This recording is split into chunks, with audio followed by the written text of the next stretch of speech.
जय हिंद साथियों। Public career YouTube channel की तरफ से मैं विनोद एक बार फिर से आप सभी लोगों का मोस्ट वेलकम करता हूं। हिंदी से एक और उपयोगी क्लास जिसमें टॉपिक चल रहा है हिंदी साहित्य। हिंदी साहित्य ये एक मोस्ट इम्पॉर्टेंट टॉपिक है जहां से आपके प्रत्येक एग्ज़ाम में 2 से 3 क्वेश्चन आते ही आते हैं। तो ये पार्ट नंबर 2 है। संख्या 1 से 50 तक की क्वेश्चन संख्या को हम ऑलरेडी इससे पिछले भाग में कवर कर चुके हैं। अगर आपने वो पार्ट नहीं देखा है तो सबसे पहले इस वीडियो के आई बटन पर टिक कर आप लोग वो पार्ट देखिए, उसके बाद में आप लोग इस सेकंड पार्ट को कवर कर सकते हैं, या ये पार्ट देखने के बाद आप लोग पिछले पार्ट को भी देख सकते हैं। तो आज बारी है क्वेश्चन संख्या 51 से लेके संख्या 110 तक के सवालों को कवर करने की। स्पीड से कवर कराऊंगा और पूरी वीडियो आपके लिए इम्पोर्टेंट है। स्किप मत करिएगा, कहीं मत जाइएगा। यूट्यूब चैनल पर पहली बार विजिट किया है तो चैनल को सब्सक्राइब आप लोग ज़रूर कर लेना। तो देखिए सवाल नंबर 51 है, आदिकाल में पहेलियाँ लिखने वाला कवि कौन था? तो याद रखना, आदिकाल में पहेलियाँ लिखने वाला कवि था अमीर खुसरो। इस अमीर खुसरो को तोताए हिंद कहते थे। क्या कहते थे? तोताए हिंद, तोता ए हिंद, अर्थात इसे तोते की तरह बड़बड़ाने वाला भी कहते थे। याद रखना, हिंदी का सबसे पहले प्रयोग अमीर खुसरो ने ही किया था। याद रखना, ठीक है भैया, इंपॉर्टेंट है, पूछ सकता है। आगे बढ़ते, निम्नलिखित में से कौन सा कवि कृष्ण भक्ति धारा के कवियों में शामिल नहीं है? जिसमें कृष्ण भक्ति धारा का कवि इनमें से शामिल नहीं है वो कौन सा है? नाभादास, नंददास, हरिदास या ध्रुवदास? तो राइट आंसर जाएगा आपका नाभादास, क्योंकि जो नाभादास था ना, इसका जो वास्तविक नाम है ये नाभादास नहीं था। इसका जो वास्तविक नाम था वो था नाभा अली। नाभा अली इसका वास्तविक नाम था, इसलिए ये कृष्ण भक्ति धारा के कवियों में अपना स्थान नहीं रखता था। याद रखना, ठीक है ना। नाभादास को भक्ति काल की सगुण धारा के राम भक्त कवियों में शामिल किया जाता था। याद रखना, नाभादास के गुरु की मैं बात करूं तो नाभादास के गुरु थे अग्रदास। कौन थे? अग्रदास। एक और क्वेश्चन तैयार, ये पूछ सकता है आप लोगों से।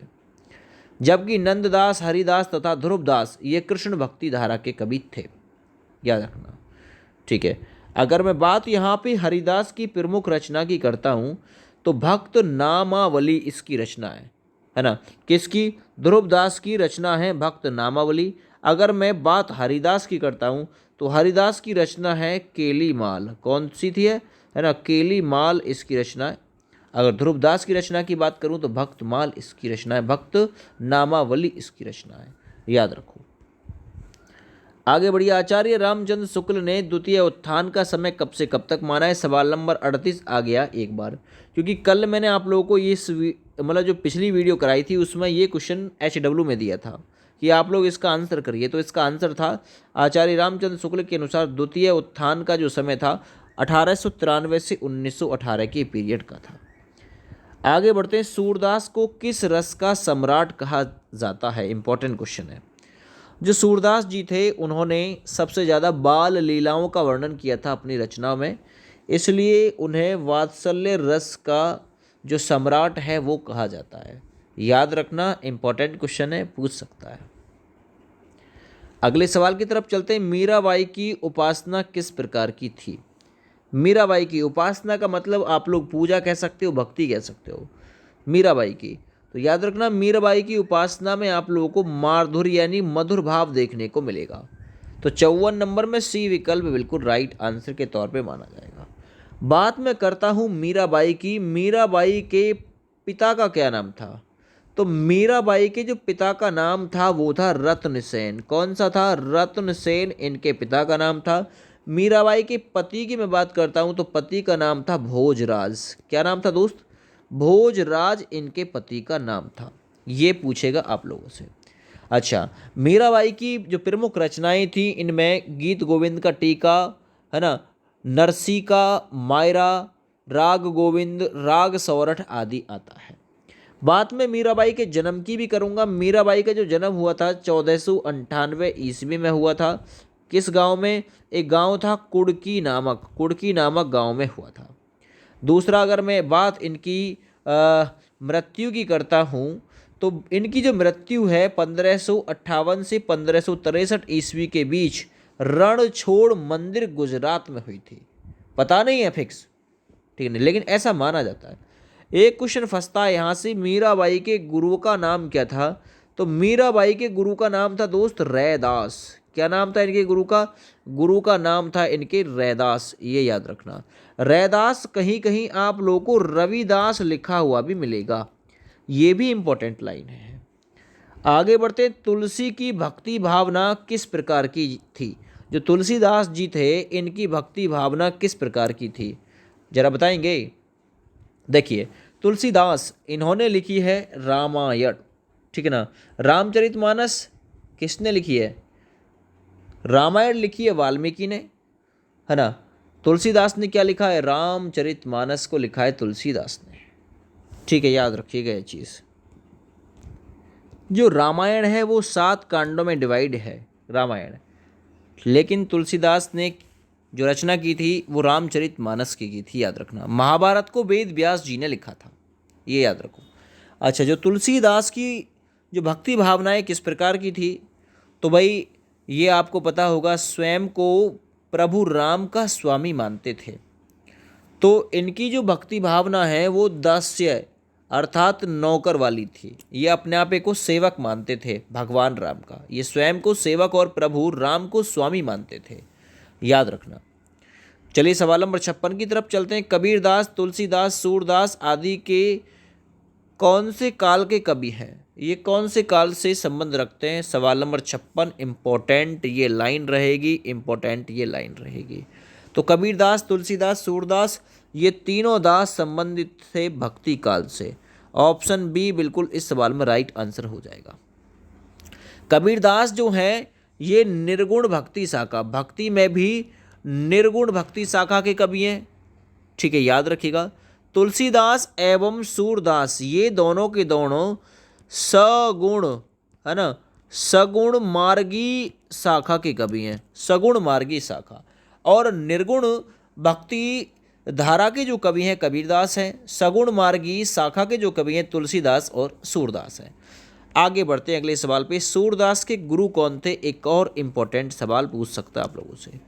तो जो सूरदास के गुरु थे दोस्त वो थे वल्लभाचार्य। ऑप्शन यहाँ आप लोगों का सी ऑप्शन बिल्कुल सही आंसर के रूप में माना जाएगा, ठीक है। चलिए बहुत बढ़िया। अगर क्वेश्चन एक और पूछा जाए विट्ठल नाथ से, आप लोगों से पूछ सकता है अष्टछाप की स्थापना किसने की थी? अष्टछाप की स्थापना की थी, अष्टछाप ऐसे पूछ सकता है, अष्टछाप की स्थापना किसने की थी? विट्ठल नाथ ने की थी। इंपॉर्टेंट ये लाइन हो जाएगी, है ना, ये आप लोग इसमें याद रखिएगा। आगे मैं बढ़ता हूँ सवाल नंबर 58 की तरफ। तुलसीदास द्वारा रचित रामचरितमानस कितने कांड में डिवाइडेड है? रामचरितमानस कितने कांडों में डिवाइडेड है? 7 कांड है रामचरितमानस में, याद रखना। ए ऑप्शन बिल्कुल इसमें राइट आंसर के रूप में माना जाएगा। 7 कांड हैं इसमें। 7 कांडों में सबसे पहले आता है दोस्त बालकांड, लिख लेना आज, बालकांड। बालकांड के बाद कौन सा आता है दोस्त? अयोध्या कांड के कई वाला, अयोध्या कांड। 7 कांड है ना। अयोध्या कांड के बाद आता है वन में जो कांड हुआ था अरण्य कांड। अरण्य कांड के जो बाद आता है दोस्त किष्किंधा कांड, यानी बाली वाला किष्किंधा कांड, ठीक है। अगला जो आता है वो आता है सुंदर कांड, सुंदर कांड। फिर आता है दोस्त लंका कांड, और फिर सबसे बाद में आता है दोस्त उत्तर कांड। कौन सा आता है? उत्तर कांड। तो ये 7 कांड के नाम आप लोग लिख लेना, इंपॉर्टेंट है। आगे बढ़ते हैं। सूर सागर के रचनाकार कौन है? सवाल नंबर 59 इंपॉर्टेंट क्वेश्चन है, सवाल नंबर 59। सूर सागर, साहित्य लहरी, सूर पचीसी, है ना, सूर सूरावली, ये सभी रचनाएं सूरदास जी की हैं, जिनके गुरु थे वल्लभाचार्य। तो सही आंसर इस सवाल में दोस्तों डी ऑप्शन के साथ में चला जाएगा। और जो सूरदास थे सगुण मार्गी, है ना, सगुण मार्गी भक्ति शाखा के कवि हैं। आगे बढ़ते हैं। रत्नावली दोहा संग्रह किसके द्वारा रचा गया है? इंपॉर्टेंट ये क्वेश्चन हो जाएगा। रत्नावली दोहा संग्रह, इनमें से कोई ऑप्शन है क्या? इनमें से कोई ऑप्शन है क्या? ठीक है, रत्नावली दोहा,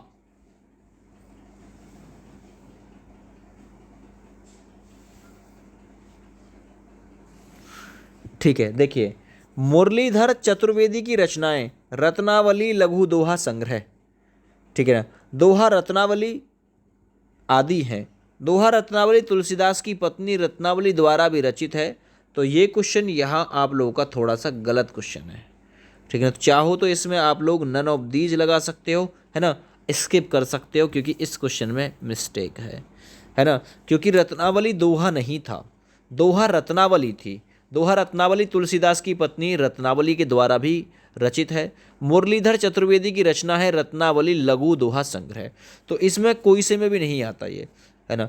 रत्नावली अगर मैं यहाँ पे लघु लगा दूंगा, लघु लघु दोहा संग्रह, तो ये रचना जो हो जाएगी ना, ये रचना जो हो जाएगी, है ना, मुरलीधर चतुर्वेदी की रचना हो जाएगी। फिर रचना रत्नावली लघु दोहा संग्रह मुरलीधर चतुर्वेदी की। आगे बढ़ते हैं, इनमें से कौन भक्तिकालीन कवि नहीं है? भक्तिकाल से किसका संबंध नहीं है? तो बिहारी जो है ये भक्तिकालीन कवि नहीं है, याद रखना। क्योंकि जो बिहारी हैं दोस्त ये रीति काल से संबंध रखते हैं। बाद बाकी कबीर, सूर और तुलसी ये तीनों के तीनों भक्ति से संबंध रखते हैं। बिहारी रीतिकालीन रीति सिद्धि कवि हैं, याद रखिएगा। बिहारी की रचना बहुत फेमस है, बिहारी सतसई। कौन सा? सतसई। सतसई का मतलब होता है 700 पदों का समाहार, याद रखना, ये चीज़ पूछ सकता है। आगे बढ़ते, कबीर की भक्ति का स्वरूप कैसा है? कबीर किस भक्ति शाखा के कवि हैं? इम्पोर्टेंट ये लाइन है, कबीर दास जिनका जन्म वाराणसी में हुआ था 1398 ईस्वी में, याद रखना। 1518 में, मतलब 1518 ईस्वी में इनकी मृत्यु हो गई थी, है ना। नीरू नीमा जुलाहा दंपत्ति ने इनका पालन पोषण किया था। कमाल कमाली इनके पुत्री थे। दूसरा चीज़, जो कबीर दास थे ये निर्गुण भक्ति शाखा के कवि थे। ऑप्शन यहाँ पे आपका डी बिल्कुल राइट हो जाएगा। अच्छा, इनकी रचनाओं का एक संग्रह छपा था बीजक के नाम से, और बीजक के 3 भाग थे, साखी, सबद, रमैनी, ये याद रखना, ठीक है भैया। आगे बढ़ते हैं, कबीरदास की भाषा कौन सी थी? एक और इम्पोर्टेंट क्वेश्चन बनेगा।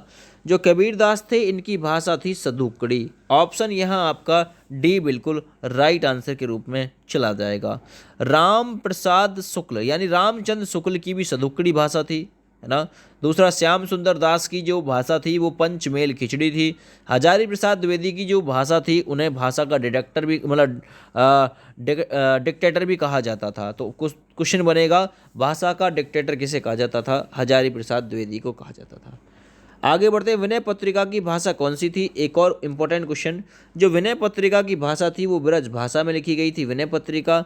अब ये विनय पत्रिका रचना किसकी थी? तो विनय पत्रिका दोस्तों तुलसीदास की रचना थी, तुलसीदास की रचना, ये याद रखना, ठीक है। आगे बढ़ते हैं, निम्नलिखित में से कौन सा अष्टछाप का कवि? अष्टछाप का कवि कौन सा है? सवाल नंबर 65 कर लेना।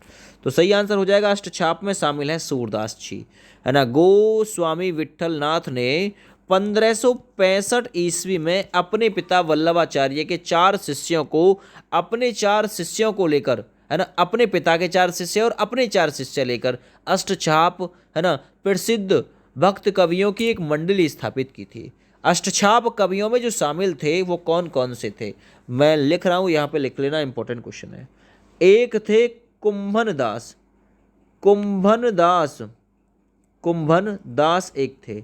दूसरे थे सूरदास, एक लाइन ये। अगला परमानंद दास, परमानंद दास, याद रखना, लिख लो, मैं बोल रहा हूँ। एक थे कृष्णदास, कृष्णदास। गोविंद स्वामी, गोविंद स्वामी, नंददास, छीत स्वामी और चतुर्भुज दास, ये याद रखना। आगे बढ़ते हैं, अष्टछाप के कवियों में कौन शामिल नहीं है? अभी तो नाम लिया है मैंने। परमानंद थे, कृष्णदास थे, नंददास थे, नाभादास नहीं थे, क्योंकि नाभा अलीदास थे, याद रखना। जायसी द्वारा रचित पद्मावत निम्नलिखित में से क्या है? पद्मावत किसकी रचना, ये पूछेगा एक तो। पद्मावत जो है मलिक मोहम्मद जायसी की रचना है, और ये एक समास उक्ति है, समासो उक्ति, जायसी की रचना है पद्मावत, याद रखना, ये चीज़ इंपॉर्टेंट है, ठीक है ना, समास उक्ति है।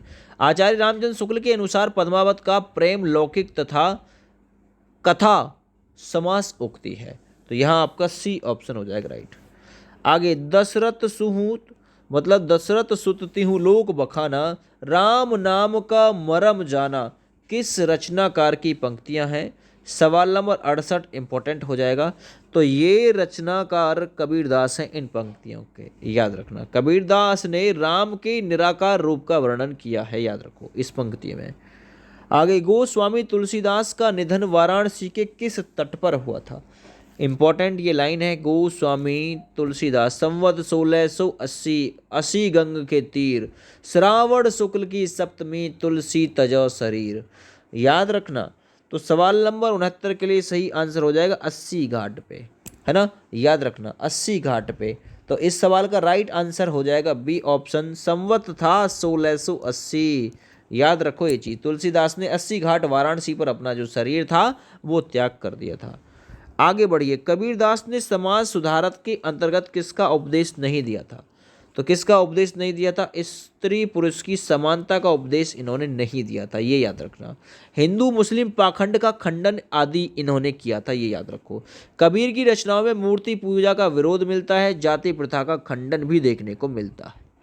आगे बढ़ते हैं, पद्मावत महाकाव्य कौन सी भाषा में लिखा गया था? मलिक मोहम्मद जायसी के द्वारा।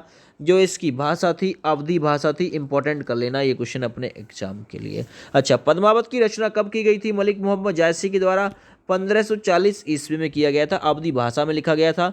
इसमें चित्तौड़ के राजा रतन सेन तथा सिंघल की राजकुमारी पद्मावती के विवाह का जो वर्णन है और उनके जो जीवन का चित्रण है वो आदि देखने को मिलता है, याद रखना। कौन कौन से थे?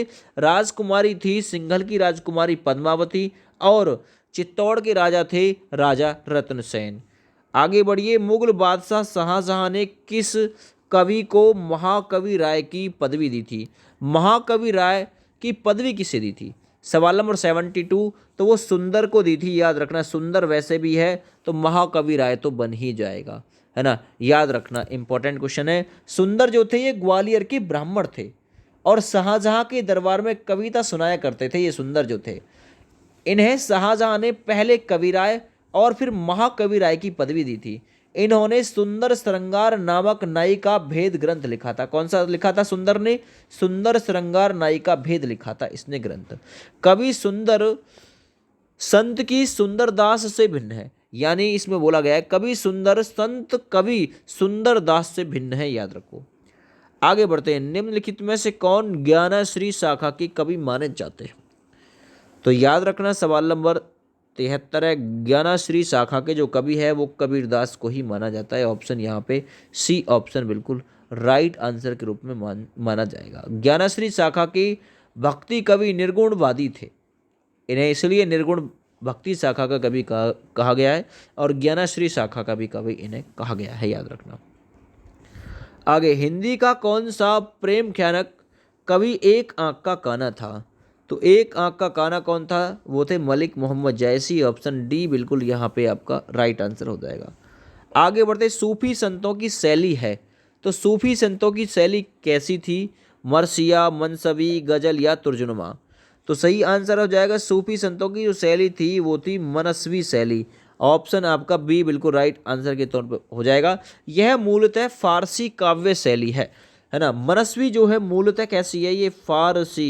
ये फारसी काव्य शैली है, याद रखना। आचार्य रामचंद्र शुक्ल ने जायसी कृत पद्मावत को फारसी की मनस्वी शैली का जो काव्य है वो कहा है। ये भी लाइन आप लोगों से पूछ सकता है, पद्मावत को किसने कहा था मनस्वी शैली का काव्य? मलिक मोहम्मद जायसी द्वारा रचित है पद्मावत और रामचंद्र शुक्ल ने इसे मनस्वी शैली का काव्य कहा था। आगे, निम्नलिखित में से कौन सी रचना तुलसीदास की नहीं है? सवाल नंबर 76 है।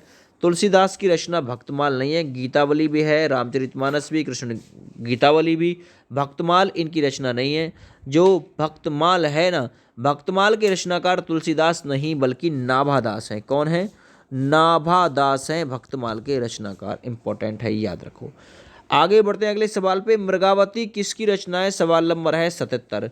जो मृगावती रचना है वो कुतुबन की रचना है, कुतुबन की रचना।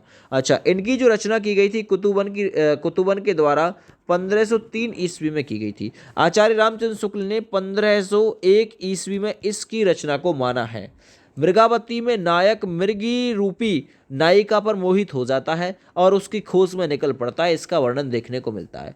तो मृगावती के लेखक कुतुबन है, इसकी रचना 1503 ईस्वी में हुई थी और आचार्य रामचंद्र शुक्ल इस 1503 को ना मान के 1501 ईस्वी में इसकी रचना को हुआ मानते हैं। आगे बढ़िए, या लुकटी अरु कमारिया पर राज तिहूं पर पुरकु ताजी डारो, यह पंक्तियाँ किसकी हैं? सवाल नंबर 78। तो याद रखना ये जो पंक्तियाँ हैं ये रसखान की हैं, याद रखो। ये सवैया से रचित हैं, सवैया में ये देखने को मिलेंगी। सवाल नंबर 79 देखो, निम्नलिखित में से रीतिकालीन कवि कौन सा? 79।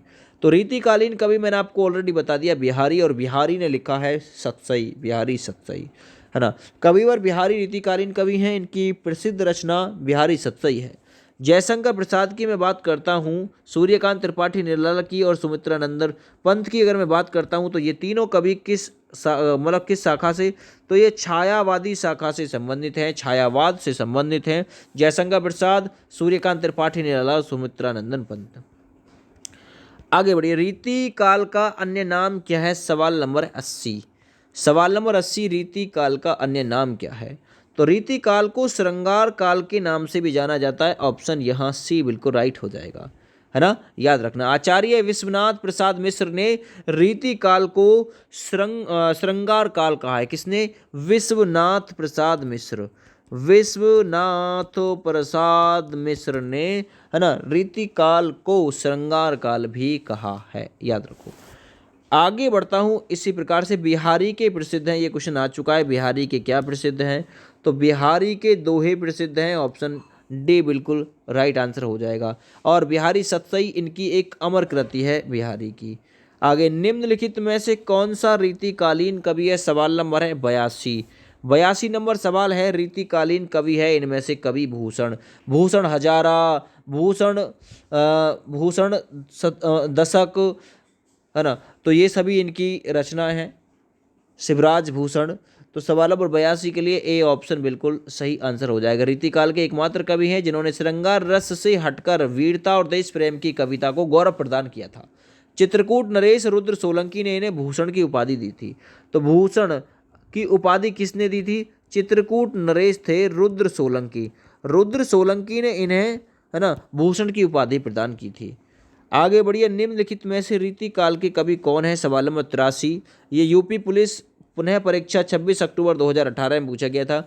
रीतिकाल के कवि इनमें से कौन है? तुलसीदास, कबीरदास, सूरदास या वृंद। तो सवाल नंबर इसके लिए सही आंसर हो जाएगा 83 के लिए कवि वृंद, है ना। वृंद जो है वो रीतिकाल के कवि हैं, जबकि शेष जो कवि हैं तुलसीदास, कबीरदास, सूरदास, ये भक्ति काल के कवि हैं। आगे बढ़िए, यशोधरा, केकई, उर्मिला इत्यादि नारी पात्रों पर कविता लिखने वाले कवि कौन थे जिन्होंने यशोधरा, केकई, उर्मिला इत्यादि पर एक कविता लिखने का काम किया था? तो वो थे मैथिली शरण गुप्त। ये यूपीएससी में क्वेश्चन पूछा गया था, याद रखो। आगे, निम्नलिखित में से खंड काव्य कौन सा है? सवाल नंबर 85, 85 नंबर क्वेश्चन, खंड काव्य कौन सा है? तो पंचवटी, पंचवटी एक खंड काव्य है, याद रखना। पंचवटी किसके द्वारा? जयद्रथ वध, पंचवटी, द्वापर, नहुस, कुणाल गीत, नहुसु, है ना, सिद्धराज, पृथ्वीपुत्र, प्रद शिक्षणा, देवदास इत्यादि खंड काव्यों की रचना जो की थी। पंचवटी रचना है मैथिली शरण गुप्त की। किसकी रचना है दोस्त? मैथिली शरण गुप्त की रचना, याद रखना, पंचवटी, है ना। और ये एक खंड काव्य है। आगे, मैथिली शरण गुप्त का संबंध आधुनिक काल के किस युग से है? मैथिली शरण गुप्त को किस युग से संबंध में रखा जाता है? द्विवेदी युग से संबंध में रखा जाता है, याद रखना, द्विवेदी युग से है। इस युग से संबंधित अन्य कवि में अयोध्या सिंह उपाध्याय हरिऔध आएंगे, श्रीधर पाठक आएंगे, राम नरेश त्रिपाठी इत्यादि आएंगे, याद रखना। आगे बढ़ते हैं, वैदेही वनवास किसकी रचना है? सवाल नंबर 87, एक और इंपॉर्टेंट क्वेश्चन। तो वैदेही जो वनवास है ये अयोध्या सिंह उपाध्याय यानी हरिऔध की रचना है, याद रखो। आगे बढ़ते हैं सवाल नंबर 88 की तरफ। देखिए, अयोध्या सिंह उपाध्याय की अन्य रचना बताता हूँ आप लोगों को। चौखे, है ना, चुभते चौपदे, रस कलश, प्रेम प्रपंच, करमवीर, प्रेम पुष्पहार, है ना, पदम प्रसून इत्यादि हैं। आगे, रश्मि रथी इनमें से किसके जीवन पर केंद्रित कृति है? रश्मि रथी किसके जीवन पर आधारित है?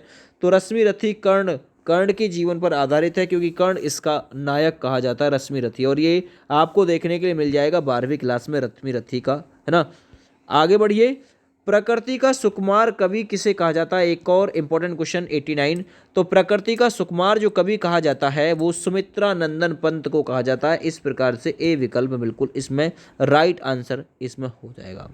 ठीक है भैया, प्रकृति का सुकुमार सुमित्रा नंदन पंत। आगे, सूर्यकांत त्रिपाठी निराला किस काल के कवि हैं? सवाल नंबर है 90, इंपॉर्टेंट है। सूर्यकांत त्रिपाठी निराला आधुनिक काल के कवि हैं। ऑप्शन नंबर सी बिल्कुल इसमें राइट आंसर के रूप में माना जाएगा। सरोज स्मृति इनकी प्रमुख रचना है। राम की शक्ति पूजा इनकी प्रमुख रचना है। तुलसीदास भी इनकी प्रमुख रचना है। तो आपसे पूछेगा तुलसीदास किसकी रचना है? मतलब सूर्यकांत त्रिपाठी निराला की। जूही की कली कविता के लेखक कौन है? सवाल नंबर 91। तो जूही की कली किसके द्वारा लिखा गया है? सूर्यकांत त्रिपाठी निराला के द्वारा लिखा गया है। राम की शक्ति पूजा, सरोज स्मृति, कुकुरमुत्ता ये सभी सूर्यकांत त्रिपाठी निराला के द्वारा ही रचित हैं। महादेवी वर्मा को किस युग की कवित्री माना जाता है? सवाल नंबर 92। तो महादेवी वर्मा को छायावादी युग, जिसमें जयशंकर प्रसाद संबंधित है, तो छायावादी युग की कवित्री इसे माना जाता है। आगे बढ़िए, वीरों का कैसा हो बसंत कविता किसके द्वारा लिखी गई है? 93 नंबर क्वेश्चन। तो ये सुभद्रा कुमारी चौहान के द्वारा रचित है, वीरों का कैसा हो बसंत। आगे बढ़िए, निम्नलिखित में से कौन सा जोड़ा सही है?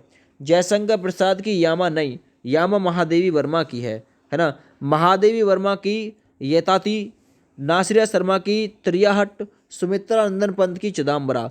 कौन सा जोड़ा इनमें से सही है? 94। तो ये वाला सुमित्रा नंदन पंत की चिदम्बरा बिल्कुल सही आंसर है। यामा महादेवी वर्मा की है, तो डी ऑप्शन इसमें से सही हो जाएगा। शेखर एक जीवनी उपन्यास के लेखक कौन है? उत्तर प्रदेश कांस्टेबल 2006 के एग्जाम में आया था ये। 95 नंबर सवाल है, इंपॉर्टेंट सवाल है भाई। शेखर एक जीवनी, ये रचना है अग्गे, सच्चिदानंद हीरानंदन वात्सेन अग्गे की। बी ऑप्शन बिल्कुल इसमें राइट आंसर के तौर पे माना जाएगा। अच्छा ठीक है ना भैया। तो शेखर एक जीवनी इनकी रचना है अग्गे जी की। अच्छा, और इनके द्वारा मनोविश्लेषण परक उपन्यास ये कहा गया है शेखर एक जीवनी। इसके दो भाग हैं, जिसका प्रथम भाग का जो प्रकाशन हुआ था 1941 में हुआ था शेखर एक जीवनी का। अच्छा, दूसरे भाग का जो प्रकाशन हुआ था 1944 ईस्वी में हुआ था, ये याद रखना। ठीक है भैया, यह उपन्यास किशोर मनोविज्ञान पर आधारित है। शेखर एक जीवनी। होरी किस उपन्यास का पात्र है? होरी इंपॉर्टेंट क्वेश्चन है। तो जो होरी है वो प्रेमचंद के द्वारा रचित एक उपन्यास है, और ये गोदान का एक पात्र है होरी। याद रखना, गोदान का पात्र है होरी, और गोदान किसके द्वारा है? प्रेमचंद के द्वारा रचित है। आगे बढ़िए, हिंदी का प्रथम मौलिक उपन्यास कौन सा है? 97 नंबर क्वेश्चन। तो हिंदी का पहला मौलिक उपन्यास है दोस्त परीक्षा गुरु। अब ये परीक्षा गुरु किसके द्वारा रचित है? तो याद रखना, ये परीक्षा गुरु उपन्यास लाला श्रीनिवास दास के द्वारा रचित है। लाला श्रीनिवास दास के द्वारा रचित है, याद रखो परीक्षा गुरु। अच्छा, इस परीक्षा गुरु की रचनाकार परीक्षा गुरु का प्रथम प्रकाशन कब हुआ? 1882 ईस्वी में हुआ था। 1882 ईस्वी में, है ना। ये एक मौलिक उपन्यास है, इसका प्रकाशन हुआ था।